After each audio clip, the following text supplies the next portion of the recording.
একটা অজানা গ্রাম, একটা হারিয়ে যাওয়া মেয়ে, আর এক মা যে নিজেকে রূপান্তর করে মহাকালীর রূপে। স্বাগত জানাই আপনাদের আজকের এই ভিডিওতে। আজ আমরা বিশ্লেষণ করব কাজল অভিনীত নতুন মুভি মায়ের ট্রেলার শুরু হয় কাজল ও তার মেয়ের একটি নির্জন জঙ্গলের মধ্য দিয়ে গাড়ি চালানোর দৃশ্যে। কিন্তু হঠাৎ গাড়ি খারাপ হয়ে যায় এবং তারা আশ্রয় নেয় একটি রহস্যময় গ্রামে, চন্দনপুর, একটি গ্রাম যার ইতিহাস রক্তমাখা। একটি অভিশপ্ত স্থান যেখানে বছরের পর বছর ধরে মেয়ে শিশুরা নিখোঁজ হয়ে যাচ্ছে। এই গ্রামের মানুষ আতঙ্কে দিন কাটায়। কাজল বুঝতে পারে তার মেয়েও সেই অভিশাপের শিকার হতে পারে।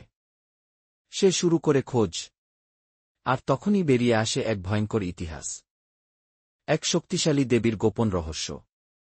মহাকালী, একজন মা নিজের সন্তানের জন্য কি না করতে পারে?